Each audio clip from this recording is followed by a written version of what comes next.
Pumasok na ho ba lahat ng datos po, lahat na po ng mga napinsala, mga casualties po, dito po,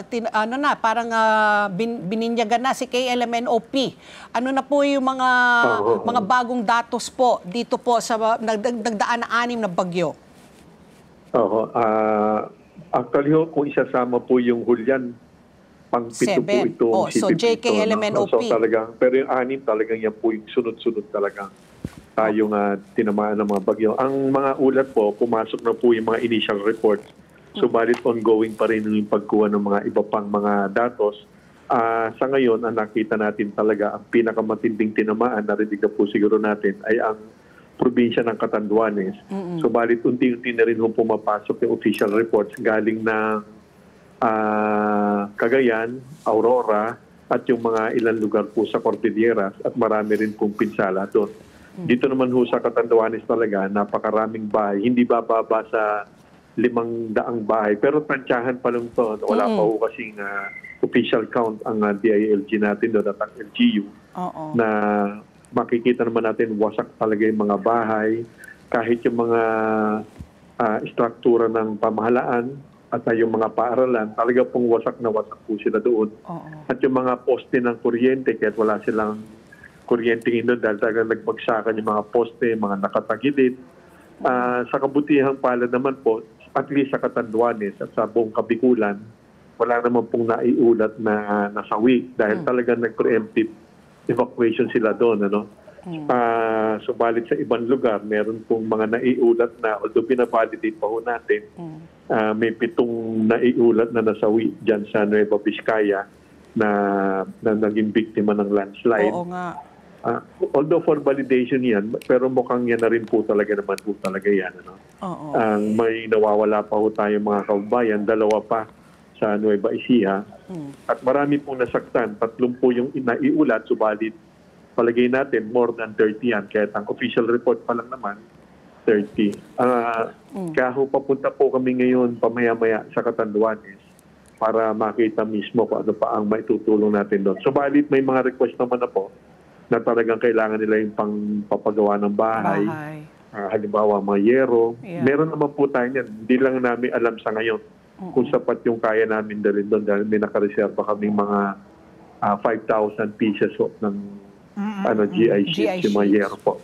Secretary, I think the SUD, ang DSUD ang mangunguna dyan at DSWD para magbigay din ng construction materials para dun sa mga nilipad yung mga yero na bubong nila. My question being, mukhang magkakaroon tayo ng respite, dahil sinasabi po ng Pag-asa, I think until the end of the month, wala tayong nakikitang panibagong weather disturbance, nakasunod nitong kabuntot nitong si Pepito. Yung pong mga nasirang... Sana nga. Kasi po nung Marse, wala po kami nakita sa satellite. Bigla na lang nagsulputan yung tatlo. So, after sana Marse. po talaga. Sana sabi talaga. ng NASA, kakaiba talaga ito. Weather disturbance talaga. At saka itong Yusek, isipin mo, sabi nga ng mga taga-Catanduanes, Super Typhoon Pepito, di ba dati signal number 3? Parang nangangatog na tayo signal number 4. Ngayon signal number 5, Yusek. Tapos may 300, sabi mo, kilometers na gustiness. 305 kilometers per hour yung maximum na gustiness. Napakalakas po nun. Nung tamaan po ang Catanduanes, super typhoon category pa. Ganito po yan Kapag ang bagyo, yung bugso ng hangin niya, lumampas ng 100 kilometers per hour, kaya nang ibagsak niyan yung mga kable ng poste talaga at yung poste mismo. Sa 100 pa lang po yun. Ito'y 305. So, my question being, Pat P, ito pong nasira ng mga infra, nabanggit yung infrastructure, may mga washed out bridges tayo, mga nawasak na mga daan. Yung ano po ang ang diskarte po ba ng pamahalaan? Meron muna tayong pansamantala. Nadaulinigan kasi namin si President Bongbong Marcos na parang, ayusin na ba natin? May mga kasunod pa na mga bagyo. Paano pong ang pagdiskarte sa infrastructure damage na meron muna parang band-aid na pansamantala? Asfalto muna, wag munang semento. Tapos plywood ba muna, imbis na semento? Meron muna tayong stopgap band-aid. Pansamantalang pagkumpune bago yung talagang hintayin muna natin na maubos muna yung bagyo hanggang sa buwan po ng Disyembre. Anong diskarte po natin dyan, Yusek? Ganito po. Yung may mga, halimbawa, yung may mga food, yung mga, may mga sa mga probinsya po kasi, meron pa hong mga tulay na gawa po dun sa parang light materials lang po. Kahoy or kaya yung parang mga lubid, ano po. Yung mga ganun po, pwede naman pong gawin na po kagad-kagad yan, ano. Dahil maapektuhan naman po yung mga kababayan natin na hindi makatawid sa pupuntahan nila. Subalit po yung mga hard infrastructure, yung talaga pong magastos na yung mga konkretong tulay, mga mahahabang kalye. Yan po, talaga naman pong matagal po yan. Sa pagpaplano lang po yan, napakabilis na po sa 1 taon yan. At kung mapondohan po yan, ang implementation yan, napakabilis na po sa 2 taon. Pero po yan, nasa kamay po yan ng DPWH.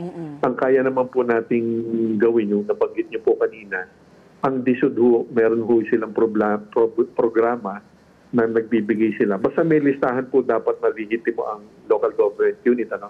Yung ibibigay na listahan ng mga LGUs sa mga ang bahay ay totally nawasak o yung totally damaged, meron silang binibigay na 30,000 pesos.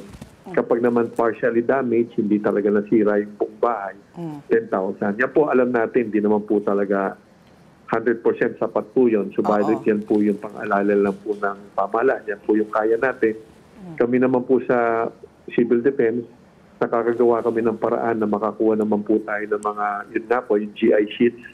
Dahil pati yung mga tarpaulin na panandali, ang, alam niyo na, pananggaman lang sa hangin, sa tubig. Dahil iba po doon, kahit naman po dire-diretso ang pagtulong ng DSWD para sa pagkain. Iba pa rin naman talaga yung pakiramdam pag nasa evacuation centers. Masikip po yan eh. Ang karamihan na nga po ng evacuation centers natin, hindi naman po talaga evacuation centers. Marami nga po dyan paaralan. Hindi naman po yan itinayo talaga para maging evacuation centers.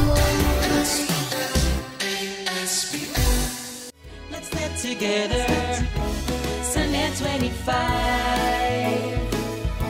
Sunnet 25.